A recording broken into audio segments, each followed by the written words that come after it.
NCERT की reading के लिए बोला था मैंने। किस किस ने पढ़ा है जाके? किस हमने पढ़ा? अब तो मैं ऐसी रैंडमली पूछ रहा हूँ ईमानदारी से। अच्छा, आपने नहीं पढ़ा? क्यों? कल रिजल्ट आ गया था? अच्छा, कल रिजल्ट आया है। चलो।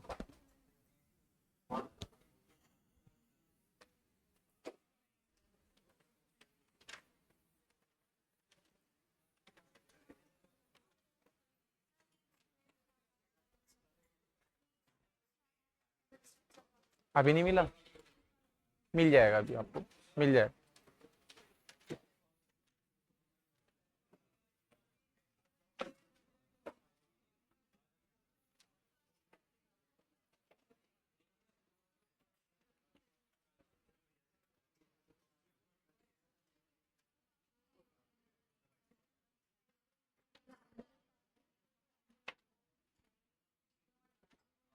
चलो, कल कहां पहुंचे थे हम?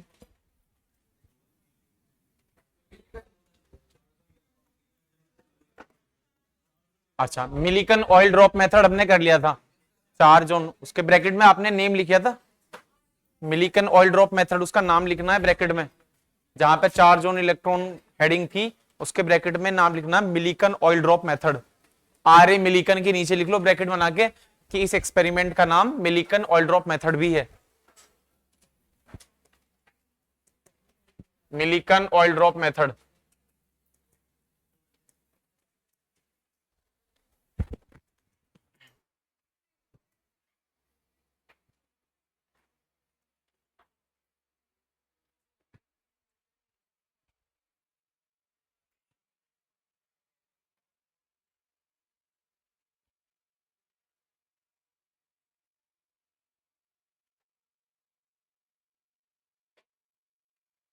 हाँ जी, तो कल हमने स्टार्ट किया था सबसे पहले एटम से बात स्टार्ट की थी कि एटम के बारे में सबसे पहले किसने बताया था? तो आचार्य खड़ाद और ने बताया था।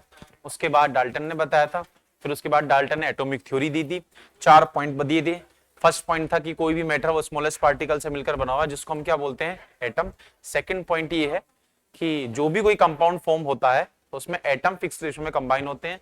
थर्ड पॉइंट है कि डिफरेंट एलिमेंट के एटम डिफरेंट होते हैं। फोर्थ पॉइंट है कि कोई भी केमिकल रिएक्शन जब होती है तो एटम का रीअरेंजमेंट या रीऑर्गेनाइजेशन होता है। एटम खुद को डिस्ट्रॉय नहीं करते और क्रिएट नहीं करते। ठीक है।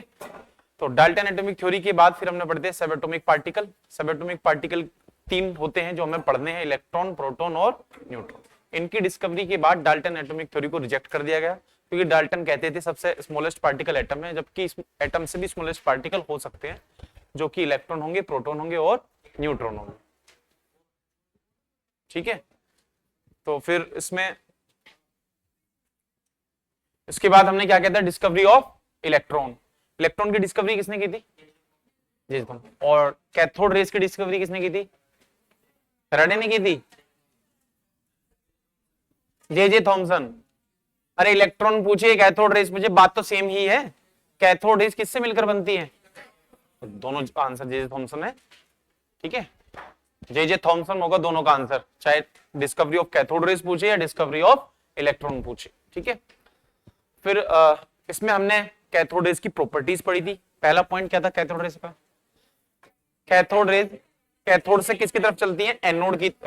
एनोड से कैथोड से एनोड की तरफ चलती है, तभी उनका नाम क्या रखा है? Cathode rays. जहां से आएंगी उस पर नाम रखा गया है।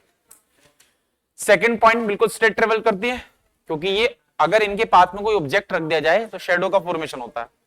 थर्ड पॉइंट, ये पेडल व्हील को घुमा देंगी, मतलब इनके पास काइनेटिक एनर्जी है, यानी कि एक ऐसा पार्टिकल है जो कि जिसके पास मास है, वो एक मेटेरियल पार्टिकल होगा, मैटर होगा। फोर्थ पॉइंट, इनविजिबल होती है, इसलिए इनको देखने के लिए हम क्या करते हैं? कोटिंग करते हैं फ्लोरेसेंट मटेरियल की या फॉस्फोरेसेंट मटेरियल की। इस कोटिंग की खास बात होती है, जब ये इससे टकराएंगी तो लाइटिंग क्रिएट होगी ग्रीन कलर की, जिससे हमें पता चल जाएगा कि कैथोड रेज यहां पर पहुंच चुकी है। फिर इसके बाद इलेक्ट्रिक फील्ड और मैग्नेटिक फील्ड में क्या ये डेविएशन शो करेंगी? बिल्कुल करेंगी। तो इलेक्ट्रिक फील्ड में प्लस प्लेट की तरफ मुड़ जाएंगी, मैग्नेटिक फील्ड में नॉर्थ प्लेट की तरफ, जो नॉर्थ पोल है उसकी तरफ मुड़ जाएंगी। तो जो ये रिप्रेजेंट करता है कि इनके पास कोई ना कोई चार्ज पार्टिकल है और प्लस प्लेट की तरफ मुड़ना, नॉर्थ पोल की तरफ मुड़ना प्रूव करता है कि इनके पास नेगेटिव है वो चार्ज पार्टिकल, और उसका नाम इलेक्ट्रॉन है। इलेक्ट्रॉन नाम दिया था जॉर्ज स्टोनी ने। जॉर्ज स्टोनी ने इलेक्ट्रॉन नाम दिया था, नाम उन्होंने सिर्फ नाम रखा है, बाकी डिस्कवरी तो जे थॉमसन ने की है। फिर इसके बाद सबसे लास्ट पॉइंट था जो सबसे इंपॉर्टेंट था, सबसे ज्यादा बार वो पूछा गया है कि कैथोड रेज जो है इस बात पर डिपेंड नहीं करेंगी कि आपने कौन सी गैस फिल की हुई है।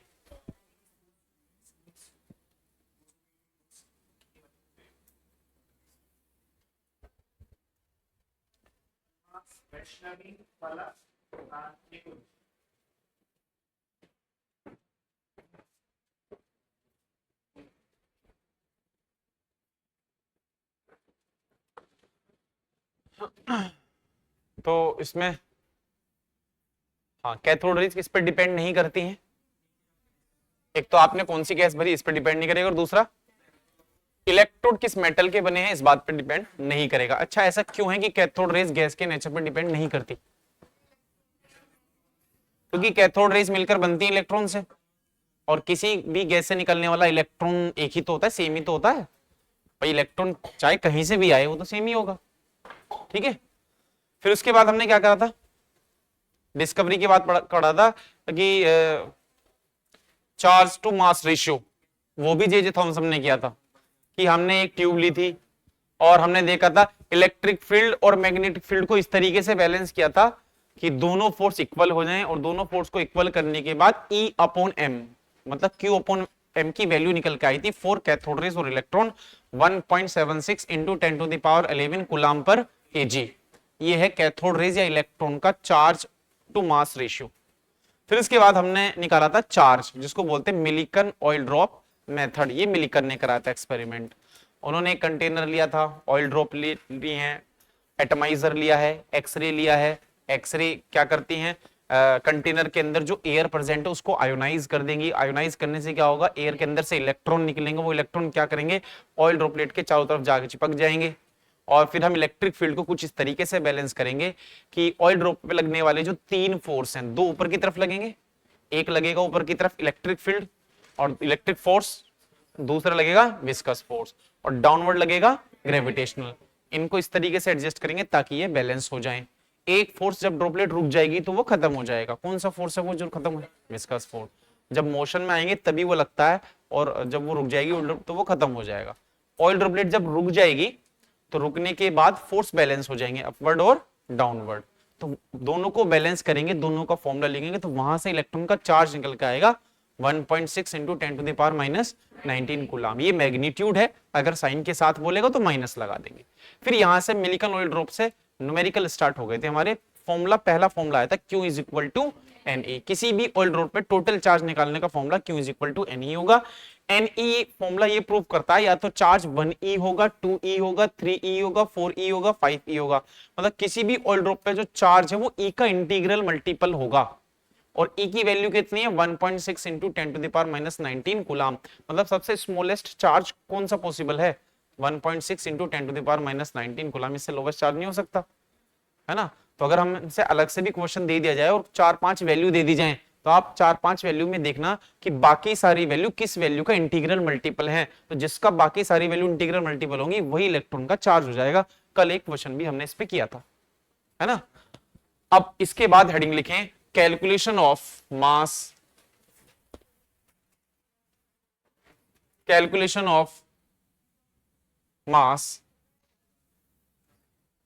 Of electron, calculation of mass of electron.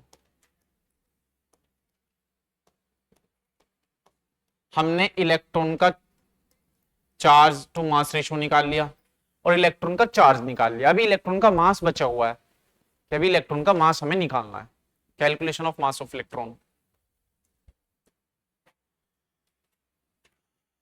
तो हमें निकालना है मास ऑफ इलेक्ट्रॉन, मतलब ME, सफिक्स में E लिख दिया मैंने। तो एक चीज बताएं, अगर जो इलेक्ट्रॉन का चार्ज है, अगर मैं उसको चार्ज टू मास रेशियो से डिवाइड कर दूं, तो क्या इलेक्ट्रॉन का मास आ जाना चाहिए कि नहीं आ जाना चाहिए? क्या हमें दोनों की अलग अलग वैल्यू पता है? भाई यहां से E कैंसिल आउट हो जाएगा, ME बचेगा। इनकी वैल्यू रखना, इलेक्ट्रॉन के चार्ज की वैल्यू, सिर्फ मैग्नीट्यूड की बात कर रहे हैं। चार्ज कितना 1.6 इंटू 10⁻⁻19 कूलम। और चार्ज टू मास रेशियो कितना 1.76 इंटू 10⁻11 कूलम पर केजी। कूलम से कूलम कैंसिल आउट हो जाएगा, यहां पर इलेक्ट्रॉन का मास आ जाएगा, याद रखना है 9.1 इंटू 10⁻31 केजी। ये वैल्यू याद रखनी है आपको इलेक्ट्रॉन के मास की, ठीक है, करो नोट डाउन, इतना ही था इस हेडिंग में। तो इलेक्ट्रॉन के मास निकालने के लिए किसी एक्सपेरिमेंट की जरूरत नहीं है, इलेक्ट्रॉन का मास तो दो वैल्यू जो एक्सपेरिमेंट से आई हैं उनको डिवाइड कर दे आ जाएगा।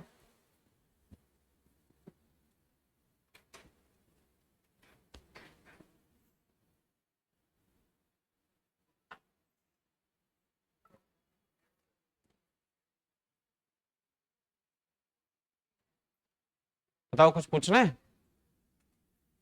पूछ रहे हो कुछ, बताओ।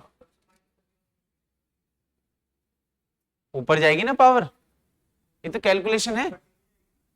अरे फिर ये डिवाइड भी तो करोगे ना, इसी को भी, इसको भी सॉल्व करोगे ना।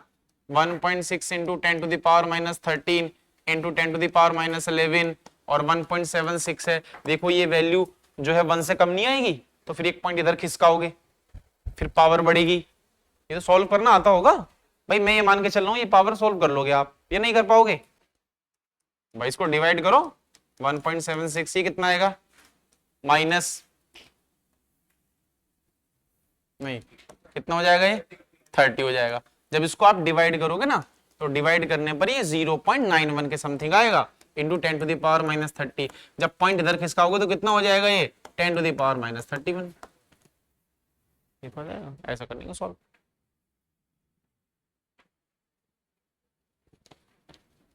हो गया नोट ये, चलो अब हेडिंग लिखेंगे डिस्कवरी ऑफ प्रोटॉन।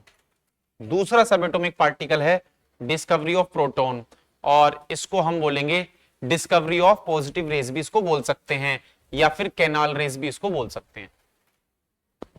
जैसे वहां कैथोड रेज था, यहां पॉजिटिव रेज है, या कैनाल रेज या एनोड रेज भी इसको बोल देते हैं। एनोड रेज भी तीसरा नाम एनोड रेज भी है। जैसे वहां कैथोड रेज था, यहां क्या नाम है, एनोड।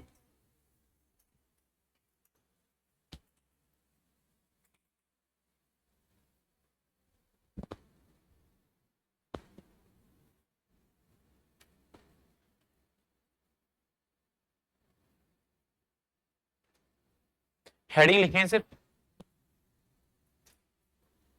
हेडिंग लिखनी है सिर्फ।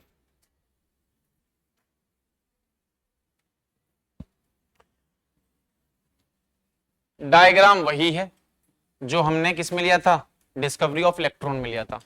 पहले एक डिस्चार्ज ट्यूब लेते हैं, है ना, डिस्चार्ज ट्यूब लेंगे, एक दो इलेक्ट्रोड लगाएंगे, वैक्यूम पंप होगा, है ना। तो डायग्राम वही है पुराने वाला जो हमने पुराना लिया था। गैस भी वही है, वैक्यूम पंप लगाएंगे, दो इलेक्ट्रोड होंगे, एक तरफ क्या था हमारा कैथोड, एक तरफ क्या है हमारी एनोड। ये कैथोड बना दी हमने, ये हमने एनोड बना दी। एनोड का साइन क्या होगा प्लस, कैथोड का साइन क्या होगा माइनस।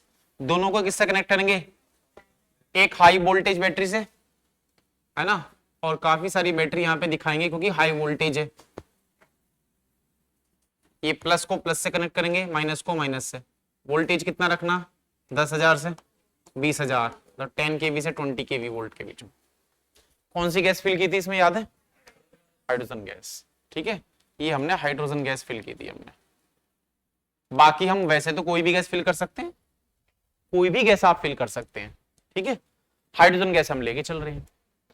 तो हमने जब एनर्जी प्रोवाइड कराई थी, तो एनर्जी प्रोवाइड कराने के बाद हाइड्रोजन गैस जो मॉलिक्यूल फॉर्म में है, पहले किस में ब्रेक होगी, एटॉमिक फॉर्म में ब्रेक होगी। ये कल वाली चीजें लिख रहा हूं मैं। और जो हाइड्रोजन एटम होता है, हाइड्रोजन एटम, इसमें क्या होता है, न्यूक्लियस में क्या होता है, एक प्रोटॉन और 0 न्यूट्रॉन, और शेल में एक क्या होगा इलेक्ट्रॉन। जब ये इलेक्ट्रॉन यहां से रिमूव होगा तो क्या बच जाएगा, सिर्फ एक प्रोटॉन बच जाएगा और इसको एक इलेक्ट्रॉन निकलेगा। इसी को हम किससे रिप्रेजेंट करते हैं, H+ से रिप्रेजेंट करते हैं, ठीक है। और H+ का नाम ही क्या है हमारा, इसका नाम ही हमारा प्रोटॉन होता है, ठीक है। अब देखो जो H+ आयन बचे हैं, इलेक्ट्रॉन तो हमें पता है, बोलो इलेक्ट्रॉन कौन से इलेक्ट्रोड की तरफ जाएंगे, एनोड की तरफ जाएंगे कि कैथोड की तरफ जाएंगे? इलेक्ट्रॉन किसकी तरफ आते थे, एनोड की तरफ आते थे, तो वो तो हम कर चुके हैं। तो इस बार हमें इलेक्ट्रॉन को ऑब्जर्व नहीं करना है। इलेक्ट्रॉन का तो हमें पता है कि भाई इलेक्ट्रॉन जो है ऐसे चलेंगे, इलेक्ट्रॉन तो हम कल कर चुके हैं, ये तो हम कल कर चुके हैं, तो ये नहीं देखना अब हमें। अब हमें देखना है एनोड रेज क्या है, कैनाल रेज क्या है, या पॉजिटिव रेज क्या है।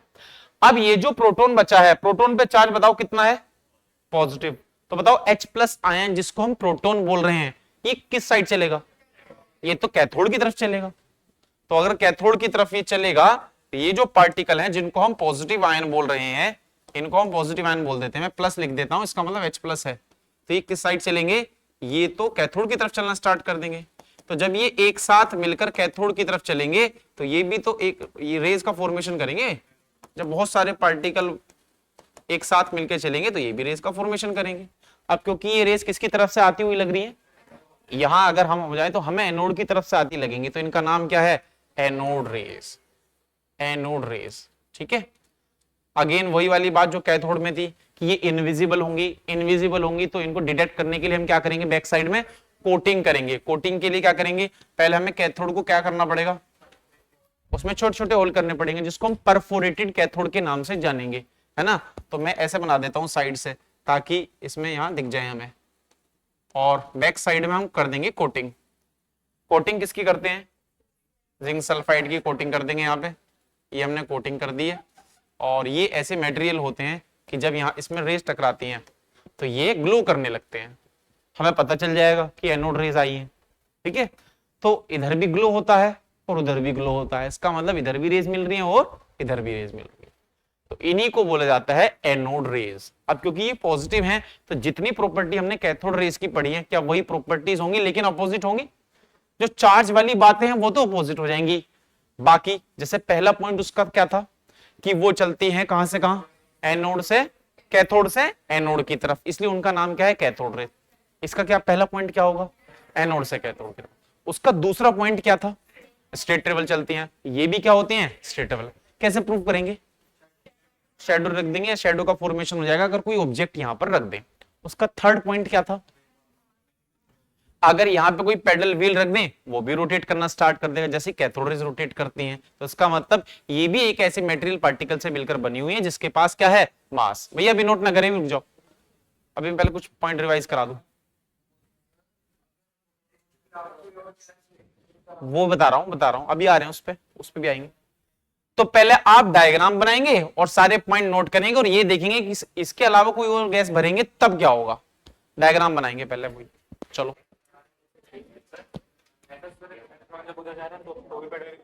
हाँ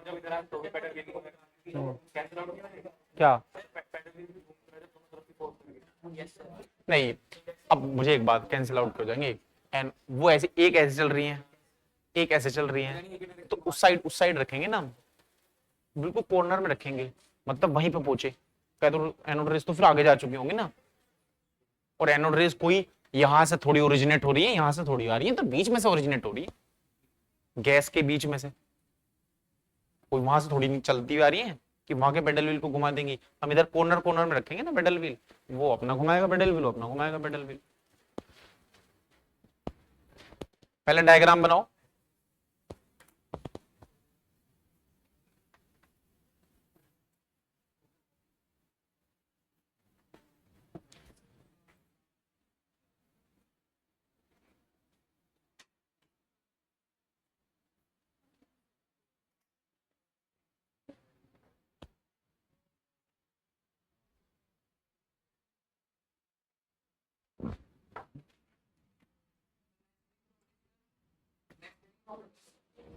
हाँ, और नेक्स्ट हेडिंग पहले ये बना लो, बताता हूँ, पहले ये बना लो फिर बताते हैं। नेक्स्ट हेडिंग लिख लेना, प्रॉपर्टीज ऑफ एनोड रेज या फिर कैनाल रेज। कैनाल रेज इसलिए बोलते हैं कि जब ये यहां से जाती हैं तो ऐसा लगता है ये कैनाल में से होके जा रही हैं, पोल में से होके जाती हैं, तो इसलिए इनको कैनाल रेज बोला जाता है।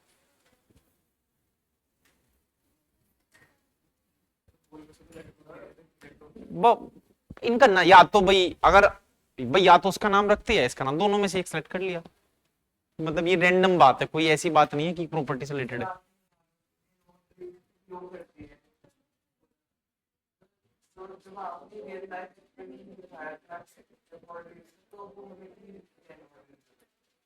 एनोड रेज तो वो कोटिंग बैक साइड में कराई थी ना हमने, इस साइड। वो जो एक्सपेरिमेंट आपको दिखाया है उसमें ये वाला एक्सपेरिमेंट, वो वाला एक्सपेरिमेंट वो थोड़ा एडवांस फॉर्म का है। उसमें बीच में पूरी उसमें कोटिंग की हुई है, और एनोड जो कैथोड रेज निकल रही है ना उसमें भी कुछ चीज उन्होंने एड ऑन की हुई है, मतलब वो एडवांस फॉर्म का है, ये थोड़ा पुराना वाला।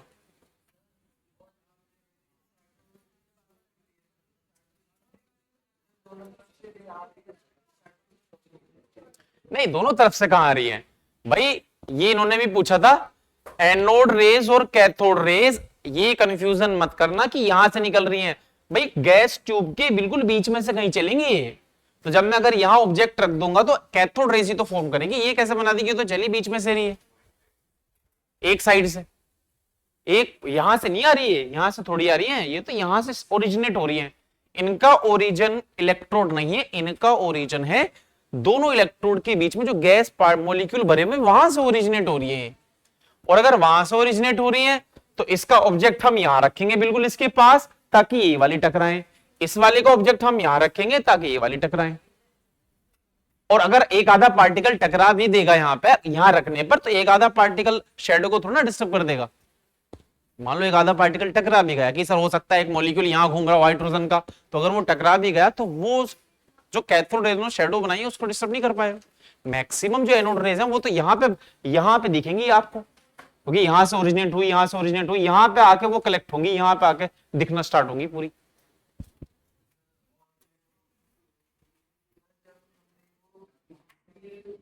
घुमाया था, हाँ बीच वो उसको एडजस्ट किया हुआ था ऐसा, वो तुम्हें लग रहा था, उसको एडजस्ट इस तरीके से करेंगे कि वो एक साइड ही हो, उसको एडजस्ट कर रखा है इस तरीके से। अब उसमें मैंने यहाँ हाइड्रोजन गैस भरी है, उसमें कोई और सी गैस भर रखी होगी, तो उसको एडजस्ट इस तरीके से करेंगे कि एक साइड ही हो, है ना। और वैसे भी तुम देखोगे, अगर भाई ऐसे फैन है हमारा, अगर कैथोड रेज ऐसे चल रही हैं, एनोड रेज ऐसे चल रही हैं, तो व्हील घूमेगा तो ऐसी कैंसिल आउट कहां हो जाएगा, वो ऐसे घूमेगा। भाई एक रेस ऐसी चल रही है, एक ऐसी चल रही है, तो व्हील तो एक डायरेक्शन में घूमेगा, कैंसिल आउट कहां हो रहा है। हो सकता है कुछ ऐसी भी टकरा रही हो, लेकिन इधर इधर जाने वाली तो इधर ही टकराएंगे ना, उसको ऐसे एडजस्ट करेंगे इस तरीके से, उसको एडजस्ट इस तरीके से करेंगे कि इधर वाली एक तरफ टकराएं, इधर वाली एक तरफ टकराएं, व्हील को एडजस्ट करते हैं, वो थोड़ी एक्सपेरिमेंटल चीजें हैं। नेक्स्ट हेडिंग लिखो, प्रॉपर्टीज ऑफ एनोड रेज। पहला पॉइंट, अब कैथोड रेज वाले पॉइंट निकालने, बिल्कुल उसी की पैरेलल में लिखने सारे पॉइंट, और अपने आप लिख लें, पहला पॉइंट लिखेंगे अपने आप। चलो, कैथोड रेज में लिखा था कि कैथोड रेज कैथोड से एनोड की तरफ लिखेंगे, और यहां लिखेंगे एनोड से कैथोड की तरफ। देखो पहले पॉइंट देखो कैथोड रेज का क्या था, बिल्कुल उसी के पैरेलल में लिखने हैं, कीवर्ड इंटरचेंज करने बस। पहला पॉइंट लिख लिया, दूसरा पॉइंट क्या था, स्ट्रेट रिवर, तो ये पॉइंट तो बिल्कुल सेम आएगा, बस कैथोड रेज की जगह एनोड रेज आएगा। दूसरा पॉइंट डिक्टो सेम लिखो। हाँ नहीं, ऐसा हमें लग रहा है, मैंने बताया नहीं था कि ऐसा हमें लगता है कि कैथोड रेज से आ रही है, कल एग्जांपल भी तो दिया था एक, कि ऐसा हमें लगता है कि कैथोड से आ रही है, लेकिन एक्चुअली कहीं बीच में से ओरिजिनेट हो रही है, क्योंकि गैस के मॉलिक्यूल तो बीच में है, हमारा कैथोड पे थोड़ी है। सेकंड पॉइंट लिखो, सेकंड पॉइंट तो बिल्कुल सेम ही हो जाएगा, उसमें तो कोई चेंज वाली बात ही नहीं है, कि भाई ऑब्जेक्ट रखेंगे, शेडो का फॉर्मेशन होगा, शेडो का फॉर्मेशन होगा, तो ये प्रूव करता है कि एनोड रेज बिल्कुल स्ट्रेट ट्रेवल करती है, तो सेकंड पॉइंट बिल्कुल सेम हो गया, लिखा सेकंड पॉइंट।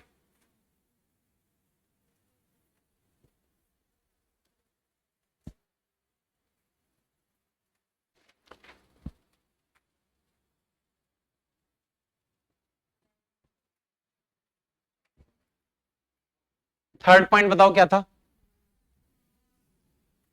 पेडल व्हील वाला, तो वो वाला पॉइंट भी बिल्कुल थर्ड पॉइंट सेम होगा, उनमें भी मास होता है, इनमें भी मास होता है, तो पेडल व्हील वाला पॉइंट भी डिक्टो सेम है, उसे भी लिखो।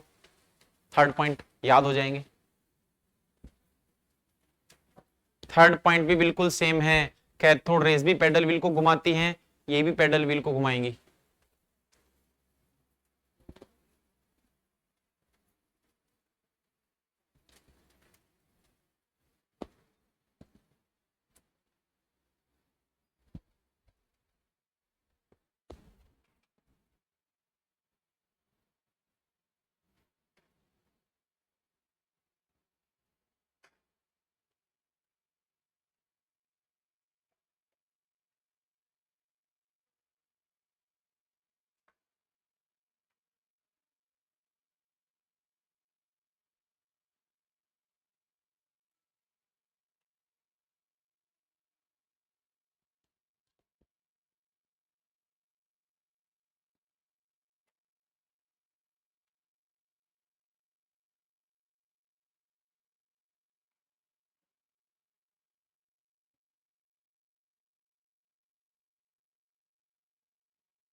थर्ड पॉइंट लिखा। पॉइंट नंबर 4 क्या था? तो क्या पॉइंट नंबर 4 भी सेम ही होगा? पॉइंट नंबर 4 भी सेम लिखे।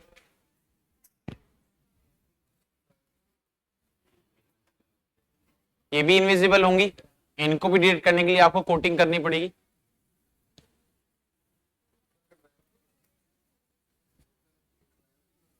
हैं? डायग्राम मत बनाओ बार बार, डायग्राम तो एक बार बना लिया ना, आप सिर्फ फटाफट पॉइंट लिखते जाओ। हाँ सेम कलर को, कलर में इतना फोकस नहीं करना, सिर्फ ये कि ग्लो होगा। ग्लो कलर हफ्ते को हमने वहां भी नहीं लिखा था, क्योंकि ग्लो कलर पे बात नहीं करनी, एनसीईआरटी भी कलर पे बात नहीं करती, तो हम सिर्फ ग्लो लिखा हुआ है एनसीईआरटी में, तो हम ग्लो ही मान के चलेंगे। कौन सा कलर होगा, कलर से इतना कुछ लेना देना है नहीं हमें। फोर्थ पॉइंट लिखा।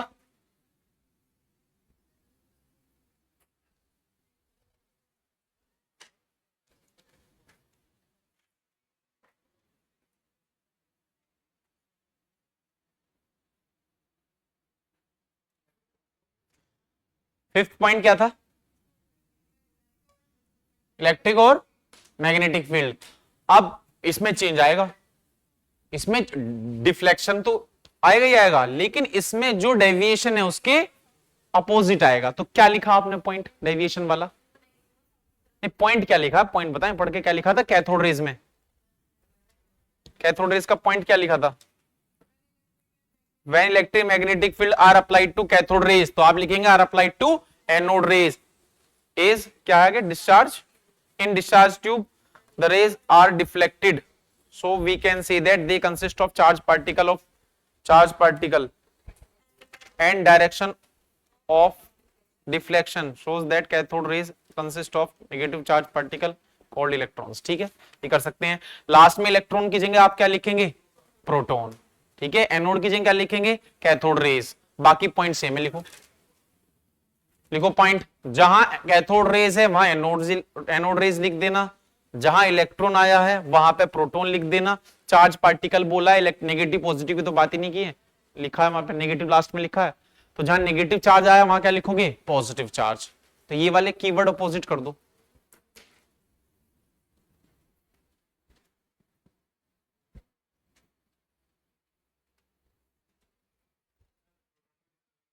हाँ प्रोटॉन की पहले लिख लो पॉइंट, फिर बताता हूं। पहले पॉइंट लिख लो। पांचवा पॉइंट हुआ।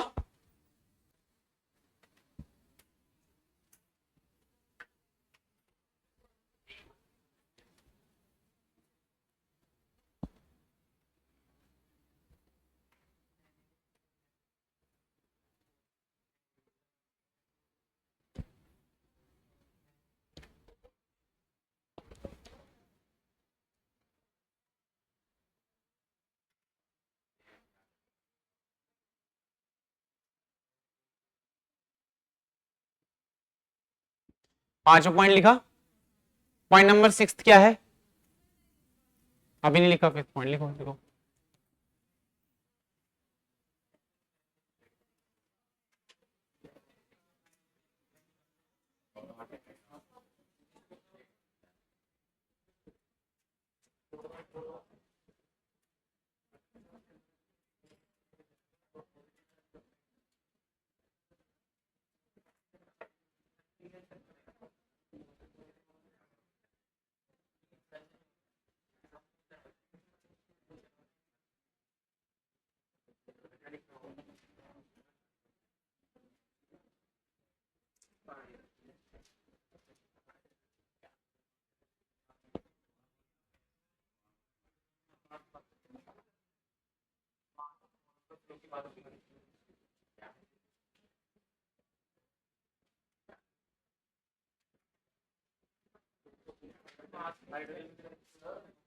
हाँ जी, हो गई। नेक्स्ट पॉइंट बताओ क्या था। अब ये पॉइंट देखो, पॉइंट नंबर 6 पे आ जाओ। पॉइंट नंबर 6, हाँ जी, कौन कौन सी गैस ली थी हमने? हाइड्रोजन गैस, ऑक्सीजन और हीलियम। तो अब आप ये बताएं कि अगर हम इनमें से इलेक्ट्रॉन निकाल दें तो इलेक्ट्रॉन निकालने के बाद यहाँ प्रोटॉन बचेगा, एक इलेक्ट्रॉन मान लो हमने रिमूव कर दिया है, यहाँ ऑक्सीजन आयन बचेगा, यहाँ भी इलेक्ट्रॉन रिमूव कर दिया है, यहाँ हीलियम आयन बचेगा, यहाँ भी हमने इलेक्ट्रॉन रिमूव कर दिया है। तो इन तीनों पॉजिटिव आयन को देखो, क्या तीनों पॉजिटिव आयन एक है ये?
अच्छा, मैं कुछ बता रहा था इसमें, हाँ ये, तो ये आयन बताओ, ये आयन सेम है या डिफरेंट है?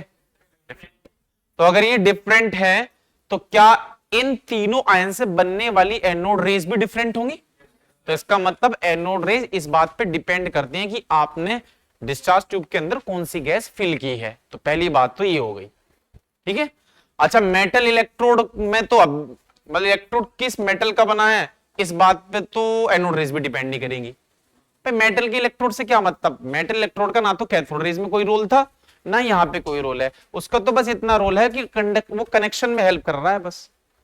तो इस पॉइंट में हमें लिखना है, तो आप ये लिख लें, पहले लिखना डिफरेंट, ये डिफरेंट आयन है हमारे, डिफरेंट पॉजिटिव आयन है, डिफरेंट पॉजिटिव आयन है। तो यानी कि यहां से जो एनोड रेज मिलेगी वो डिफरेंट मिलेगी, डिफरेंट एनोड रेज। इनमें से कौन सी एनोड रेज है जो प्रोटॉन से मिलकर बनी हुई है? H+ वाली, मतलब जो H2 से बना है। तो सिर्फ इसी को बोलेंगे प्रोटॉन, बाकी को प्रोटॉन नहीं बोलेंगे। यही है प्रोटॉन, बाकी प्रोटॉन नहीं है। बाकी को तीनों को एनोड रेस बोल सकते हैं, लेकिन एनोड रेस प्रोटॉन से मिलकर बनी वो पहली वाली है। ठीक है, तो ये लिखो, इसका पॉइंट मैं बोल रहा हूं, आपको डिक्टेट कर रहा हूं।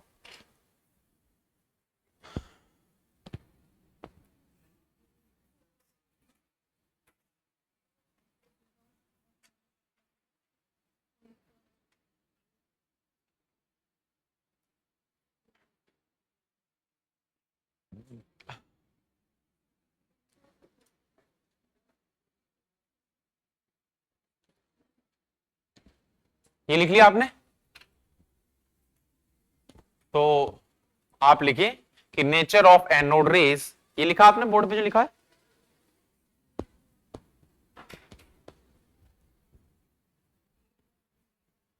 Nature of anode race depends upon, nature of anode race depends upon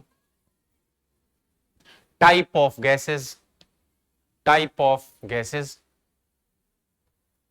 present in, type of gases present in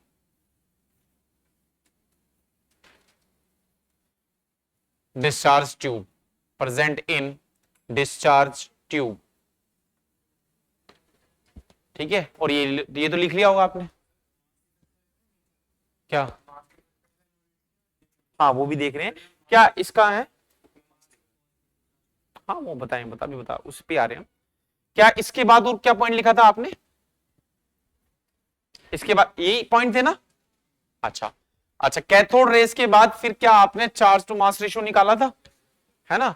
तो इसके बाद हेडिंग लिखें, charge to mass ratio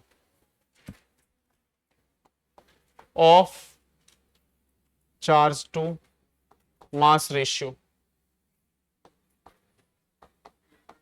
of anode rays.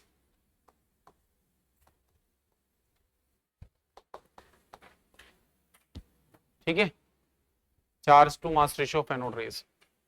अब चार्ज टू मास रेशियो निकालना अगर हमें है तो बोलो क्या करते हैं, Q अपॉन M।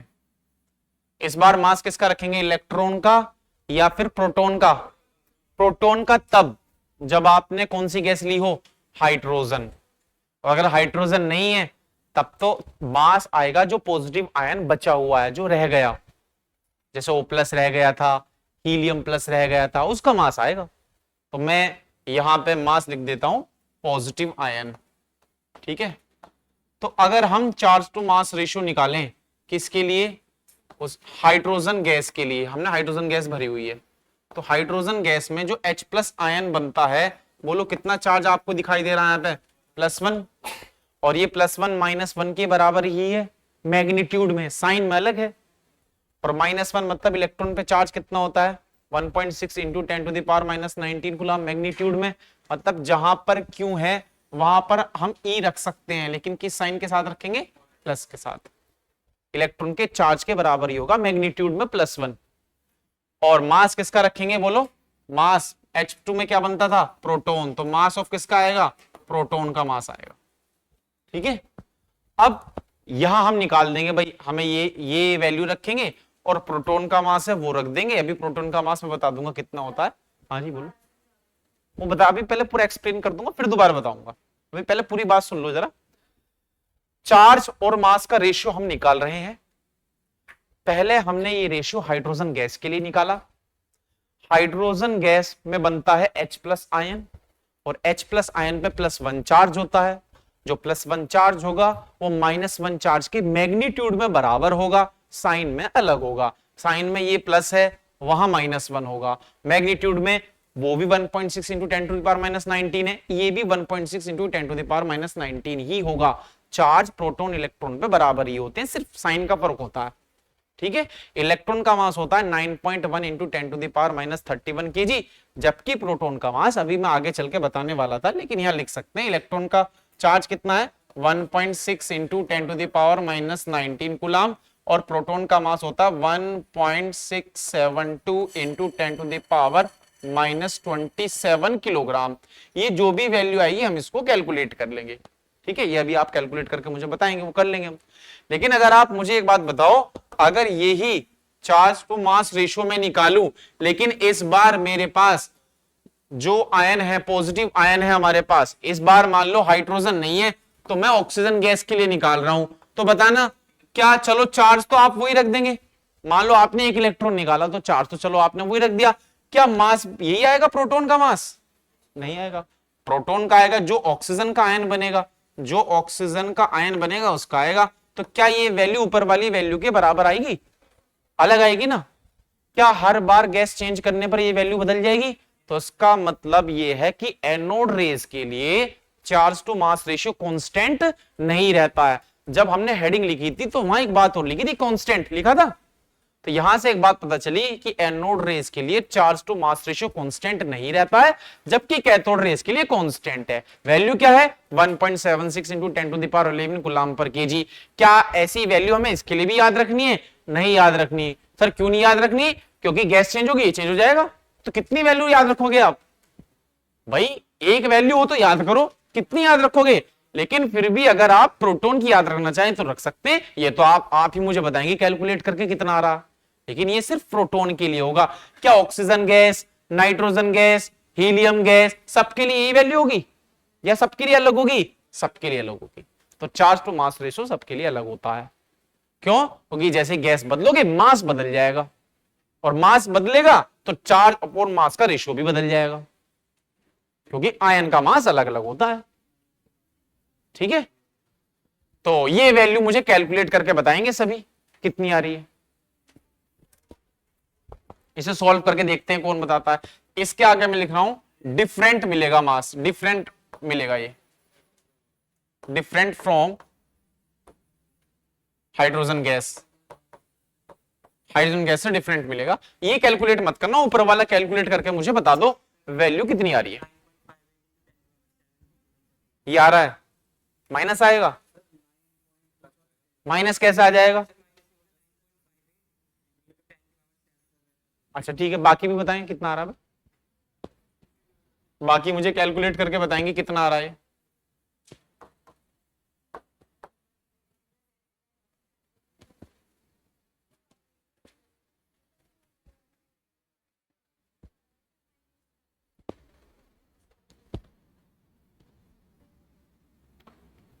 हाँ जी,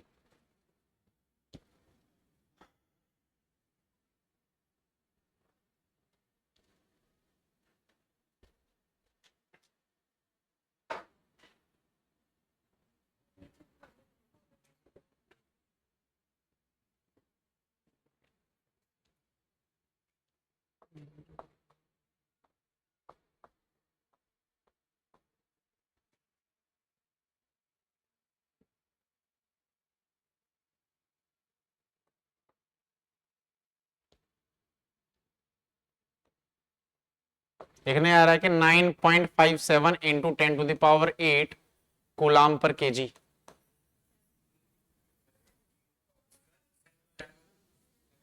अच्छा 7, हाँ मतलब देखो ये आ रहा है क्या 7, एक पॉइंट हमने इधर किसका आ दिया तो 10 की पावर 7 हो जाएगा। ये चेक करो, ये आ रहा है क्या 9.57 into 10 to the power 7 coulomb पर केजी, ये आ रहा है। अब ये वैल्यू अगर आप याद करें तो ठीक है, ना भी याद करें तो कोई बात नहीं, क्योंकि ये वैल्यू चेंज होती रहती है, कहां तक याद करोगे। लेकिन ज्यादातर अब तक जो पूछा गया है वो प्रोटॉन के लिए पूछी गई है वैल्यू, तो आप हल्का फुल्का इसको याद भी रख सकते हैं, लेकिन इलेक्ट्रॉन वाली याद रखनी है 1.76 into 10 to the power 11 coulomb पर केजी। ऐसे नहीं कि उसे बैठ कर सॉल्व कर रहे हैं, उसमें फालतू में टाइम दे रहे हैं, कुछ चीजें याद रखनी है अब हमें। ठीक है, चलो एक बार इसको रिवाइज कर लेते हैं, फिर डिस्कवरी पाएंगे। ये डिस्कवरी पूछ रहे थे, मैं डिस्कवरी जानबूझ के नहीं बताई, बताऊंगा उसमें क्या दिक्कत है, बताऊंगा। पहले एक बार थोड़ा सा रिवाइज करते हैं। चलो, हमने डिस्कवरी ऑफ कैथोड रेस पढ़ा, डिस्कवरी ऑफ एनोड रेस पढ़ा। सारे पॉइंट लगभग लगभग सेम आ रहे हैं कि वो भी स्टेट ट्रेवल करती हैं, ये भी स्टेट ट्रेवल करती हैं, उनमें भी काइनेटिक एनर्जी होती है, इनमें भी काइनेटिक एनर्जी होती है, वो भी ग्लो प्रोड्यूस करती हैं, ये भी ग्लो प्रोड्यूस करती हैं, वो इलेक्ट्रिक फील्ड में प्लस प्लेट की तरफ मुड़ती हैं, इलेक्ट्रिक फील्ड में माइनस प्लेट की तरफ मुड़ती हैं, मैग्नेटिक फील्ड में उनका भी डेविएशन होता है, मैग्नेटिक फील्ड में इनका भी डेफिनेशन होता है। सर मैग्नेटिक फील्ड में डेविएशन कैसे करें? भैया उसके रूल होते हैं। सर कहां पढ़ेंगे? फिजिक्स में पढ़ेंगे। सर आप क्यों नहीं पढ़ा रहे? क्योंकि फिजिक्स में। सर पढ़ा दो और फिजिक्स में चले जाएंगे। ठीक है, तो इसलिए नहीं बताया। आगे चलो, फिर इसमें हमने पॉइंट पढ़ा कि जो कैथोड रेज हैं उनका जो चार्ज टू मास रेशियो है वो हमेशा कांस्टेंट वैल्यू आएगा, जो कि होगा 1.76 इंटू 10⁻11 कूलाम पर केजी। क्या सर इनका कांस्टेंट आएगा? नहीं, इनका बदलता रहेगा। आप गैस चेंज करेंगे तो charge to mass ratio change हो जाएगा। सर कोई एक इंपॉर्टेंट प्रोटॉन, हाइड्रोजन गैस जिससे कि प्रोटॉन बनता है H+, उसका इंपॉर्टेंट है, बाकी का इंपॉर्टेंट नहीं है। बाकी का अगर आपको कैलकुलेट करवाएगा तो वही ऑन द स्पॉट कैलकुलेट कर देंगे, याद करने की जरूरत नहीं है। ठीक है, वो खुद बताएगा कि ऑक्सीजन गैस है, ये आयन बन गया तो इसका Q/M निकाल दो, चार्ज टू मास रेशियो निकाल दो, तो वही डिवाइड करके निकाल देंगे जैसे ये निकाला है हमने।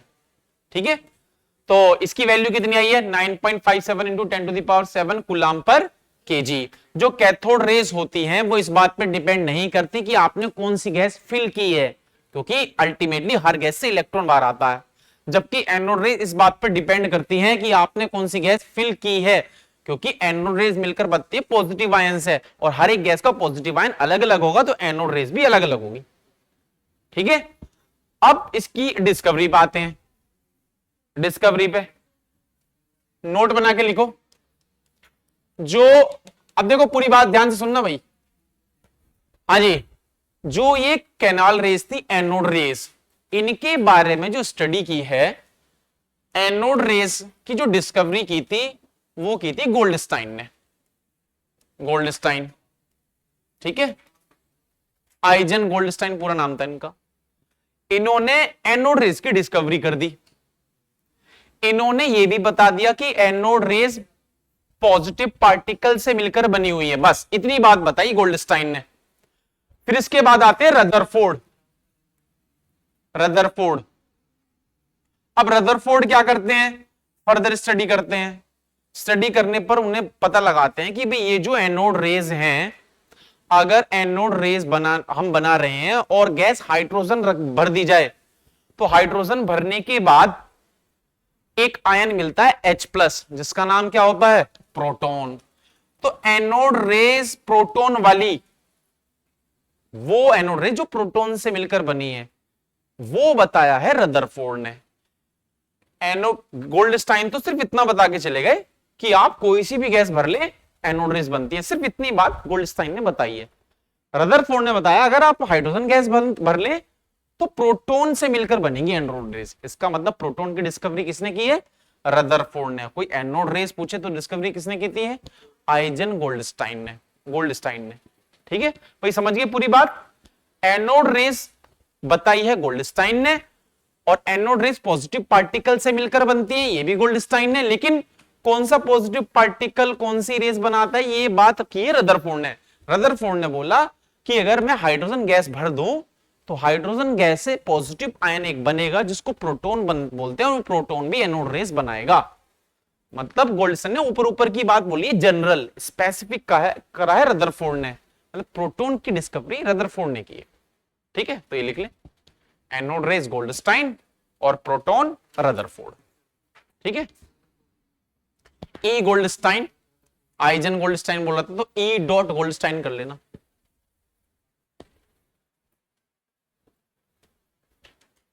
ठीक है, अभी तक और कोई डाउट किसी का? हाँ जी बोलो।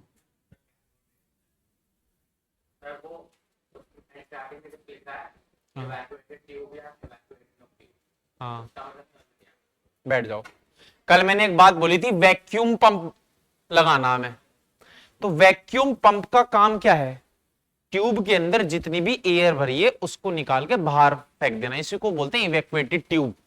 अगर आपने वहां पे एयर छोड़ दी तो आप हाइड्रोजन गैस भी उसमें भर रहे हैं, तो फिर एयर भी तो आयोनाइज होगी, फिर वहां O+ आयन भी बनेगा, वो डिस्टर्ब करेगा वो एनोड रेज को, H+ आयन वाली को, तो मिक्सअप हो जाएंगी ना। तो इवैक्यूएटेड ट्यूब इसलिए लेते हैं, इवैक्यूम मतलब खाली ट्यूब। हमें ट्यूब खाली करनी है पूरी तरीके से। खाली किसकी हेल्प से करोगे? एयर अपने आप थोड़ी निकल जाएगी। इस रूम से एयर कैसे निकाल दोगे आप? पहले वैक्यूम पंप लगाओगे तब जाके एयर यहां से बाहर निकलेगी। बिना वैक्यूम पंप के आप एयर नहीं निकाल सकते।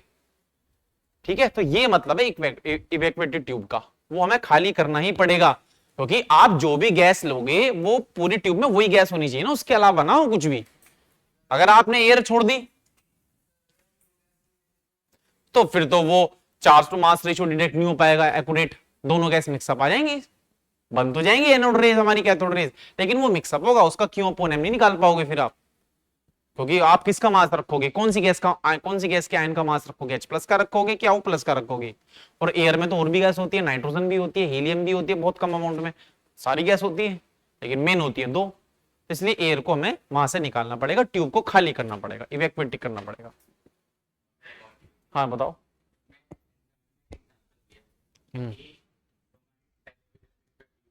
हाँ चलो ये बहुत बढ़िया, बैठ जाओ, ये बहुत अच्छा इन्होंने डाउट पूछा। क्या कल हमने चार्ज टू मास रेशियो पढ़ा था, कुछ ऐसा डायग्राम पढ़ा था, है ना।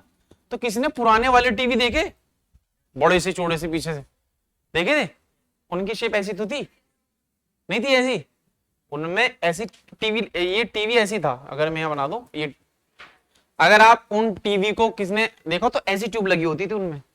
तो जो कल हमने डायग्राम बनाया था जे थॉमसन वाला, charge to mass ratio of electron, तो वहां ये वाली जो ट्यूब थी ना, कुछ ऐसी ही ट्यूब पुरानी टीवी में लगी होती थी, वो पुराने टीवी बड़े से होते थे। तो कैथोड रेज क्या यहां वो कोटिंग कर देते थे, यहां कोटिंग कर देते थे। तो जब कैथोड रेज यहां टकराती थी, यहां पे जाकर टकराती थी, तो यहां से लाइटिंग क्रिएट होती थी। अब लाइटिंग वो कलर अपने आप एडजस्ट होते थे, उसके मैकेनिज्म में जाना चाह रहे हैं हम, वो कलर क्रिएट करने के लिए। तो जैसी लाइट टकराती थी ना, तो फिर हमें यहाँ पे पिक्चर दिखाई देती थी, फोटो वगैरह पिक्चर वगैरह हम देखते थे। तो पुराने जो टीवी थे उनका पूरा मैकेनिज्म, जो जे थॉमसन का एक्सपेरिमेंट है, चार्ज टू मास रेशियो, पूरा मैकेनिज्म यही है जो कल हमने डायग्राम बनाया था।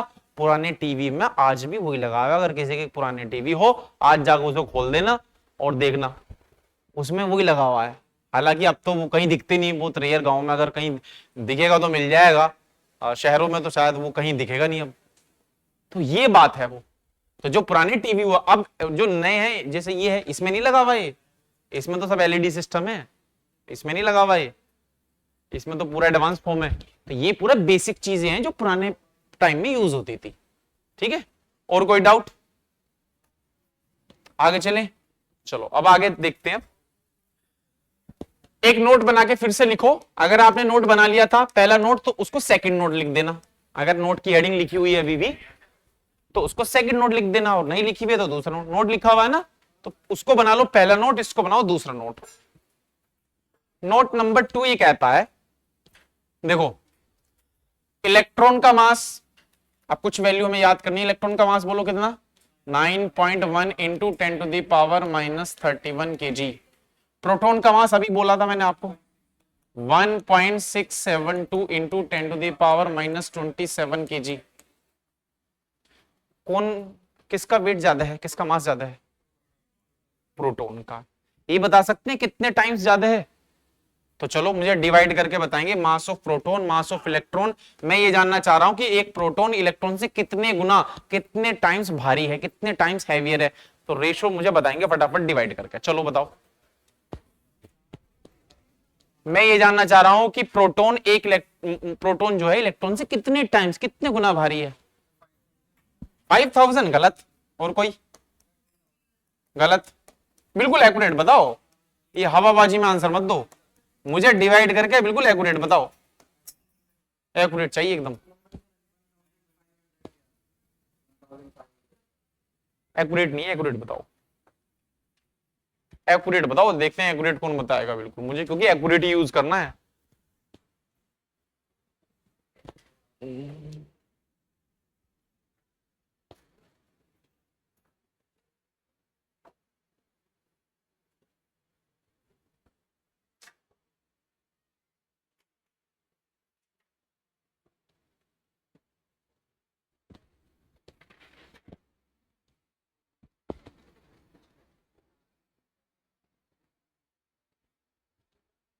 बिल्कुल एक्यूरेट बताएं, क्योंकि ये क्वेश्चन पूछा जा चुका है, ये आ चुका है क्वेश्चन।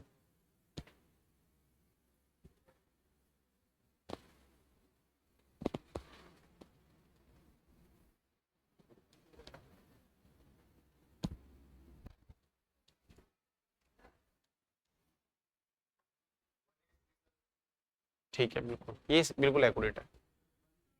बताओ कितना आ रहा है, क्या 1837 के आसपास आ रहा है, देखो 1837 आ रहा है क्या, देखो ऊपर 10 की पावर 4 हो जाएगी, प्लस में 10 की पावर 4 हो जाएगी ऊपर, जब -31 ऊपर जाएगा।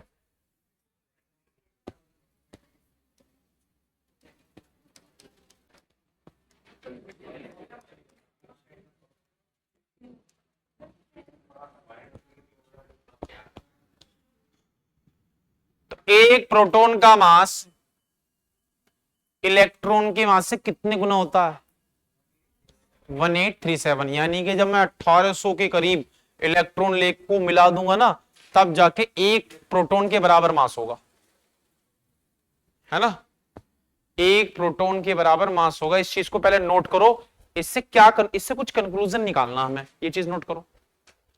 एक क्वेश्चन आ भी चुका है ऑब्जेक्टिव में, मतलब ये जेईई मेन में पूछा जा चुका है, ये पूछा जा चुका है क्वेश्चन कि mass of proton is how many times heavier than electron, 4 option दिए हुए थे, तो ये आ चुका है। तो अब इसमें जरा देखें,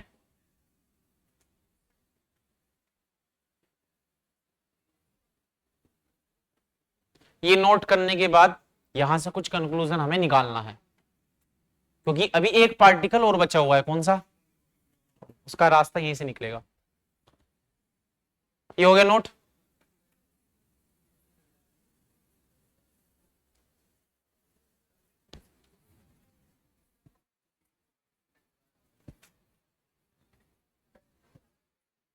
इलेक्ट्रॉन प्रोटॉन न्यूट्रॉन तो निकालने आते हैं आपको, 10th में ये तो सीखा होगा, इलेक्ट्रॉन प्रोटॉन न्यूट्रॉन आते हैं ना, 9th में है वैसे, इलेक्ट्रॉन प्रोटॉन न्यूट्रॉन निकालना। ये नोट हो गया, चलो ठीक है। अब यहां देखो, इसके बाद अभी नोट मत करना, पहले समझ लो। मान लो कोई एटम हमारे पास है, अब देखो यहां से एक बात तो हमें पता चल रही है कि प्रोटॉन के रेस्पेक्ट में इलेक्ट्रॉन बहुत हल्का पार्टिकल है और प्रोटॉन बहुत हैवी पार्टिकल है विद रेस्पेक्ट टू इलेक्ट्रॉन। क्या इस वैल्यू को देखकर मैं ये बात बोल सकता हूं कि मैं एक इलेक्ट्रॉन का मास विद रेस्पेक्ट टू एक प्रोटॉन में नेग्लेक्ट कर सकता हूं? क्या इलेक्ट्रॉन का mass with respect to mass of proton neglect किया जा सकता है? आराम से नेग्लेक्ट किया जाता है भाई। अगर इलेक्ट्रॉन का मास लेट अस अज्यूम 1 ग्राम है, तो प्रोटॉन का मास कितना आएगा, 1800, मतलब 2 किलो के आसपास आएगा। क्या 2 केजी से के रेस्पेक्ट में 1 ग्राम को नेग्लेक्ट नहीं कर सकते? बहुत कर सकते हैं, 1 ग्राम तो बहुत कम होता है। तो मतलब मैं यहां इस रिलेशन से ये कह सकता हूं कि इलेक्ट्रॉन का मास प्रोटॉन के रेस्पेक्ट में लगभग नेग्लिजिबल है। अगर आप नेग्लेक्ट कर देंगे तो कोई ज्यादा फर्क देखने को मिलेगा नहीं, फर्क नहीं आएगा कोई ज्यादा अगर आप इसको नेग्लेक्ट कर देंगे। ठीक है भाई, अगर मैं आपसे बोलूं कि आपके पास 2 प्रोटॉन है और 2 इलेक्ट्रॉन है, इनका मास मुझे बता दो, तो आप 2 प्रोटॉन का मास कैलकुलेट करके भी आंसर बता दोगे ना, तो वो सेम ही आएगा। आप 2 इलेक्ट्रॉन के मास को भले ही छोड़ दें, क्यों छोड़ दें भैया, नेग्लिजिबल है। अगर आप इंक्लूड भी कर लोगे ना तो आंसर में वेरिएशन नहीं आएगा ज्यादा, बहुत हल्का फुल्का सा वेरिएशन देखने को मिलेगा। तो क्यों ना हम हर बार इलेक्ट्रॉन के मास को छोड़ दें और प्रोटॉन का मास ही ले, क्योंकि वो तो वैसे ही नेग्लिजिबल है। तो अब हम कैलकुलेशन में जब भी करेंगे ना, जब भी कैलकुलेशन करेंगे और मास हमसे पूछेगा, तो इलेक्ट्रॉन का मास नहीं लेंगे कभी भी, क्योंकि वो नेग्लिजिबल होता है। कोई कहने लगे जी सर हम तो ले लेंगे, बताओ क्या करोगे? भैया कर लो कैलकुलेशन, पॉइंट के कुछ 3 या 4 डिजिट पे वेरिएशन दिखेगा, उससे क्या कर लोगे? उससे क्या होगा? कुछ भी नहीं होगा, है ना। नेग्लेक्ट करके एक आसानी हो जाएगी, कैलकुलेशन सब बच जाएंगे। इंक्लूड करके होना कुछ नहीं है, पॉइंट के 3-4 डिजिट में वेरिएशन मिलेगा जिसका कोई मतलब नहीं है। तो अब हम इलेक्ट्रॉन के मास को नेग्लेक्ट करके चलेंगे, प्रूफ आपके सामने है कि ऐसा क्यों कर रहे हैं। तो फिर यहां से एक बात है हमारी कि अगर हमारे पास कोई एटम है, कोई भी एटम आप एज्यूम कर लें, मान लो हम ऑक्सीजन एटम लेते हैं, चलो ऑक्सीजन एटम का एटॉमिक नंबर कितना होता है 8, मास नंबर कितना होता है 16। तो इसमें इलेक्ट्रॉन बताना कितने होंगे 8, प्रोटॉन बताना कितने होंगे 8 और न्यूट्रॉन कितने होंगे 8। Mass number minus atomic number और ये 8, ये भी चीजें हम करेंगे आगे चल के। अभी तो ये तो न्यूट्रॉन है इसमें, ये तो अभी आपको पता है, पहले तो नहीं पता था। इलेक्ट्रॉन की जब डिस्कवरी हो चुकी थी और प्रोटॉन की डिस्कवरी हो चुकी थी, इन दोनों डिस्कवरी के बाद अभी ये मान के चलो ये नहीं पता है कि न्यूट्रॉन नाम की भी कोई चीज होती है। मैं समझाना ये चाह रहा हूं कि किसने सोचा होगा कि न्यूट्रॉन भी डिस्कवर किया जा सकता है? किसने तो सोचा होगा ना, जेम्स चैडविक थे जिन्होंने न्यूट्रॉन की डिस्कवरी की थी। जेम्स चैडविक ने कैसे सोचा कि प्रोटॉन के अंदर भैया अभी एक पार्टिकल और बचा हुआ है, कहीं ना कहीं उन्हें हिंट मिली होगी ना, मैं हिंट देना चाह रहा हूं आपको, उन्होंने कैसे सोचा, वो क्या सोच रहे हैं, वही बात चल रही है हमारी, वो कैसे सोचा उन्होंने कि भाई इलेक्ट्रॉन की डिस्कवरी होगी, प्रोटॉन की होगी, एक पार्टिकल और इसमें हो सकता है। तो आप मुझे एक बात बताएं, अगर हमारे पास ऑक्सीजन एटम है तो ऑक्सीजन एटम का जो मास है, ऑक्सीजन एटम कुछ इस तरीके का होगा कि न्यूक्लियस में 8 प्रोटॉन होंगे और 8 न्यूट्रॉन होंगे और उसके चारों तरफ कितने इलेक्ट्रॉन होंगे, 8 इलेक्ट्रॉन होंगे। वो मैंने एक शेल में ही लिख दिए, वो अलग अलग लिखेंगे, वो हम बात की बात है। तो ऑक्सीजन एटम का जो मास है, देखो जो न्यूट्रॉन होता है उसका मास अप्रोक्सीमेट प्रोटॉन के बराबर ही होता है, हल्का सा ज्यादा होता है प्रोटॉन से, वो हम लिख देंगे अभी वैल्यू। तो चैडविक ने ये सोचा कि भाई जब ये दो पार्टिकल थे तो चैडविक ने क्या किया, एक तरफ उन्होंने मेजरमेंट किया, क्या किया उन्होंने, एक तरफ रख दिया, एक ऑक्सीजन एटम को रख दिया, हालांकि उन्होंने वेइंग मशीन में रखा होगा, तो मैं समझाने के लिए बता रहा हूं, ऐसे थोड़ी तोल रहे होंगे जैसे सब्जी तोलते हैं, वो इधर इलेक्ट्रॉन रख दिया सब्जी तोल रहे हैं, ऐसा थोड़ी, वेइंग मशीन होती है, डिजिटल पूरा होता है ना। तो उन्होंने एक तरफ जो है ऑक्सीजन एटम रखा और एक तरफ 8 प्रोटॉन रख दिए और 8 इलेक्ट्रॉन रख दिए। तब तक तो जो हमारे न्यूट्रॉन थे वो थे ही नहीं, दो ही पार्टिकल थे। समझाने के लिए बता रहा हूं मैं, समझाने में, वेइंग मशीन में समझाने के लिए बता रहा हूं उन्होंने कैसे सोचा। अब ये क्यों रख दिए, कैसे रख दिए, मैं ये चीज बता रहा हूं आपको समझाने के लिए, वो रखे नहीं उन्होंने, समझाने के लिए बता रहा हूं वो कैसे सोच रहे हैं। अब मैं ऐसे ही बता दूंगा, आप कहोगे सर ये कैसे सोचा उन्होंने, बताओ, फिर मुझे वापस ही आना पड़ेगा। समझाने के लिए बता रहा हूं ऐसे कैसे सोचा उन्होंने। तो अगर मैं एक तरफ एक ऑक्सीजन एटम रख दूं और तब तक न्यूट्रॉन नहीं था और इस ऑक्सीजन एटम में 8 प्रोटॉन 1 इलेक्ट्रॉन रखूं, तो उन्होंने क्या देखा जेम्स चैडविक ने, तो ऑक्सीजन एटम का मास ज्यादा आ रहा है और बहुत ज्यादा आ रहा है, ऐसा नहीं कि हल्का फुल्का, बहुत ज्यादा आ रहा है। अगर एटम के अंदर सिर्फ 8 प्रोटॉन और 8 इलेक्ट्रॉन है तो एटम का जो मास है इनके मास के बराबर होना चाहिए कि नहीं होना चाहिए। किसी चीज में अगर हम कुछ रख दें और उसका अपना खुद का कोई मास ना हो तो उसका मास जो होगा उसमें रखी हुई चीजों का जो मास है उसके बराबर ही तो होना चाहिए। अगर एटम के अंदर सिर्फ प्रोटॉन इलेक्ट्रॉन है तो 8 प्रोटॉन 8 इलेक्ट्रॉन का मास एक ऑक्सीजन एटम के बराबर आना चाहिए, अगर न्यूट्रॉन इसमें नहीं है तो। लेकिन जेम्स चैडविक ने देखा कि ऑक्सीजन एटम का मास इससे बहुत ज्यादा आ रहा है, इसका मतलब जेम्स चैडविक ने सोचा, भैया तुम दोनों भैया बात मत करो। जेम्स चैडविक ने सोचा कि भाई ऑक्सीजन एटम का मास इन दोनों से ज्यादा आ रहा है, इसका मतलब ऑक्सीजन एटम के अंदर इन दोनों के अलावा भी कुछ है अभी, तभी तो मास ज्यादा आ रहा है। अगर ये यही दोनों सिर्फ होते तो बराबर आ जाता, लेकिन क्योंकि ज्यादा आ रहा है तो उन्होंने सोचा भाई कुछ और पार्टिकल भी है जो इन दोनों के अलावा है। तो यहां से उन्हें डायरेक्शन मिली थी कि अभी कोई और पार्टिकल भी है इसके अंदर। अगर दोनों का मास बराबर आ जाता तो वो कह देते कि भाई ठीक है ऑक्सीजन एटम का मास दोनों के बराबर आ रहा है तो ठीक है, इन दोनों के अलावा कोई पार्टिकल नहीं है। लेकिन क्योंकि ज्यादा आ रहा था तो यहां से उन्हें हिंट मिली कि भाई अभी भी इसमें और कुछ चीज जरूर है। तब उन्होंने एक एक्सपेरिमेंट किया था और वहां से न्यूट्रॉन की हमारी डिस्कवरी हुई थी। तो नेक्स्ट हेडिंग हमारी डिस्कवरी ऑफ न्यूट्रॉन ही होगी, है ना। तो इसके बाद आप नेक्स्ट हेडिंग लिखेंगे डिस्कवरी ऑफ न्यूट्रॉन। ये जेम्स चैडविक है हमारे पास, डिस्कवरी ऑफ न्यूट्रॉन। तो थर्ड पॉइंट है हमारा डिस्कवरी ऑफ न्यूट्रॉन।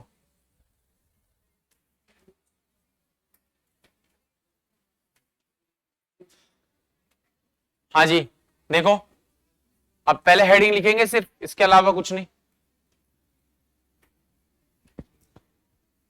हाँ जी, अब देखो जरा यहां पे, अब इस पार्टिकल का नाम न्यूट्रॉन क्यों पड़ा है, क्योंकि ये न्यूट्रल है। अच्छा कैसे पता चला होगा ये न्यूट्रल है, बताओ चलो। इसे मैग्नेटिक फील्ड में गुजारा होगा, नो डिफ्लेक्शन। इसे इलेक्ट्रिक फील्ड में गुजारा होगा, नो डिफ्लेक्शन। इसका मतलब ये क्या है, न्यूट्रल, ठीक है। और इसको डिस्कवर किया था 1932 में, ये तो कुछ खास इंपॉर्टेंट नहीं है। इसका जो मास अभी मैंने थोड़ी देर पहले बोला था, प्रोटॉन से क्या होगा, स्लाइटली हैवियर। मैं लिख देता हूं, मास ऑफ न्यूट्रॉन होगा, यहीं पे आप ब्रैकेट में लिखना, mass of neutron is equal to होता है 1.675 into 10 to the power -27 kg। देख लो कितना हैवियर है।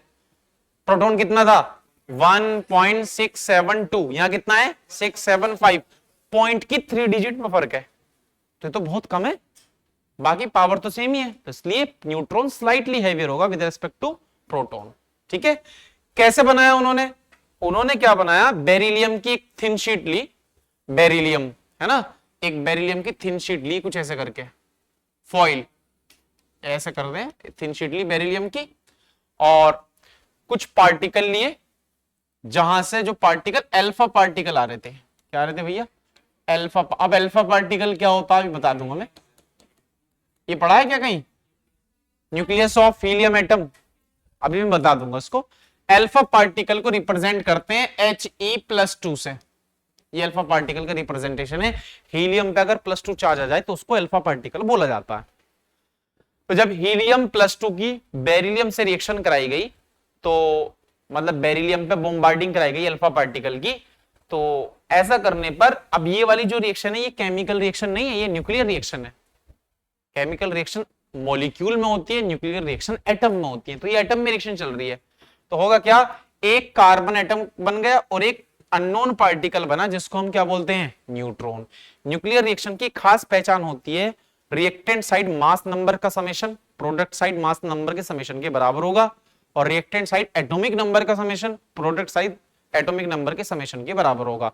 2 4 कितना है, और 6 और 0 कितना है, 4 और 9 कितना है, और 13 12 और 1 कितना है, 13। ये समेशन आपको हमेशा बराबर मिलेगा न्यूक्लियर रिएक्शन में। केमिकल में नहीं है ऐसा, केमिकल जो मॉलिक्यूलर जिसमें मॉलिक्यूल पार्टिसिपेट करते हैं उनकी बात नहीं चल रही, न्यूक्लियर जिसमें एटम पार्टिसिपेट करते हैं।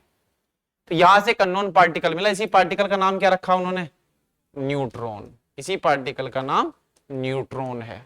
ठीक है, तो ये डायग्राम नहीं बनेगा, डायग्राम मत बनाना, सिर्फ ये रिएक्शन नोट करनी है और ये चारों पॉइंट नोट करने हैं, और नाम ऑब्वियसली नाम भी नोट करना है। डिस्कवरी ऑफ न्यूट्रॉन आप लिखना जेम्स चैडविक, जेम्स चैडविक के बाद पॉइंट नोट करना।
हाँ जी बताओ, कौन सा?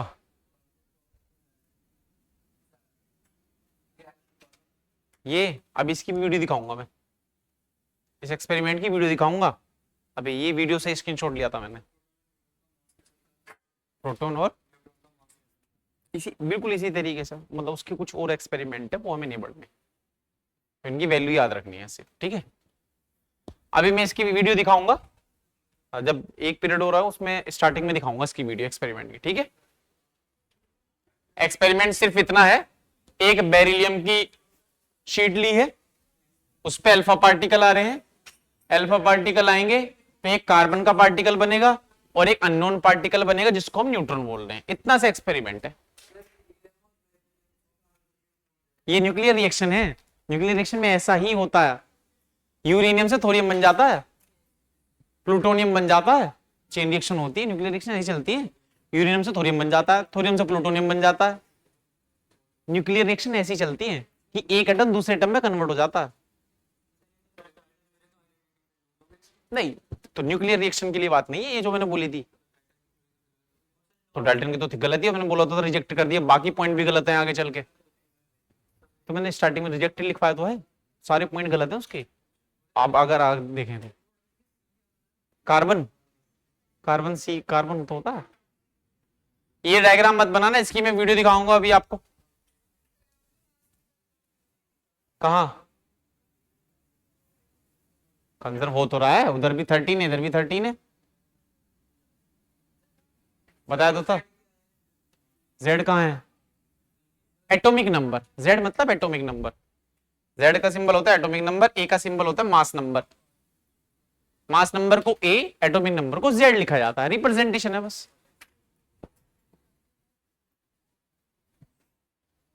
क्यों चार्ज होता है? क्यों होता है चार्ज? चार्ज जीरो होगा न्यूट्रॉन पे।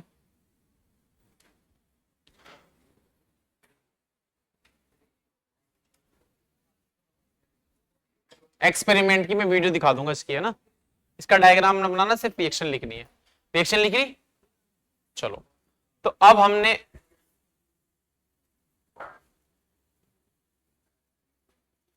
सारे पार्टिकल देख लिए। तो देखो, क्या हमने इलेक्ट्रॉन पढ़ लिया? बिल्कुल, हमने इलेक्ट्रॉन पढ़ लिया। किसने डिस्कवरी की थी? J Thomson. प्रोटॉन किसने की थी? गोल्डस्टाइन, एनोड और रदरफोर्ड प्रोटॉन, है ना। And Rutherford. काफी सारी बुक के अंदर ये चीजें गलत लिखी हुई है, तो आप देख लेना। गोल्डस्टाइन एनोड के लिए आता है, प्रोटॉन रदरफोर्ड के लिए आता है। न्यूट्रॉन की डिस्कवरी चैडविक। और पार्टिकल भी है लेकिन ये हमारे किसी काम के नहीं है, जैसे पॉजिट्रॉन भी होता है, न्यूट्रॉन भी होता है, मेसोन भी होता है, लेकिन हमारी किसी काम के नहीं है। तो आप क्या करेंगे? अच्छा, इलेक्ट्रॉन कैसा होता है? Negatively charge. प्रोटॉन कैसा होता है? पॉजिटिवली चार्ज, है ना। तो इस टेबल को मैं फ्रेश भी बना देता हूं, आप लिखेंगे, टेबल बना लेते हैं। बनाओ टेबल। एक तरफ लिखे थे पार्टिकल, एक तरफ लिखते हैं टाइप ऑफ चार्ज, और फिर charge, type of charge, charge, और फिर मास। ठीक है, तो पहला पार्टिकल लिखेंगे, इलेक्ट्रॉन पढ़ा है हमने, ब्रैकेट में लिखेंगे बाय जे थॉमसन।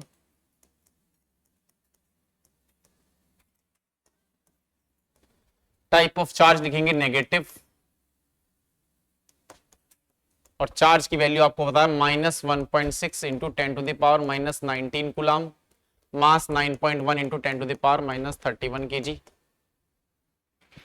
और दूसरा पार्टिकल पढ़ा था हमने प्रोटॉन, प्रोटॉन की discovery by Rutherford.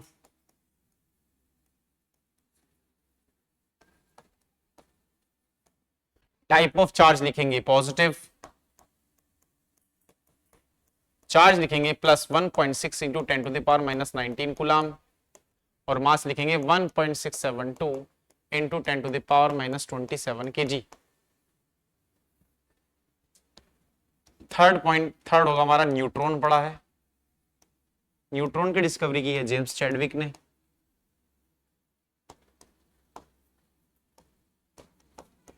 Type of charge neutral है, चार्ज की वैल्यू 0 होगी, और मास 1.675 इंटू 10⁻⁻27 kg। ये डेटा आपको सारा याद रखना है। अभी तक हमने इतने पार्टिकल पढ़ लिए।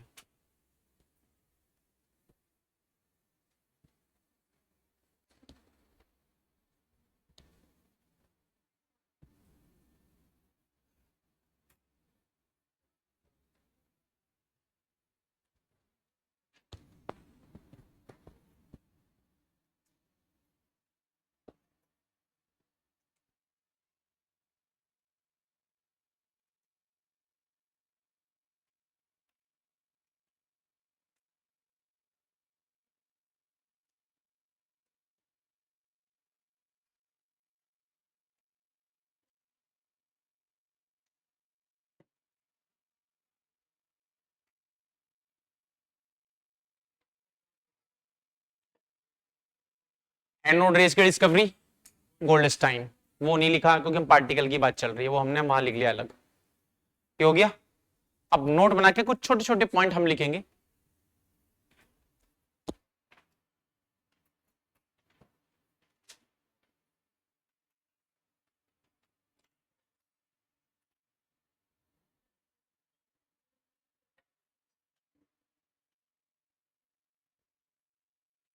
हो गए, नोट बना के लिखो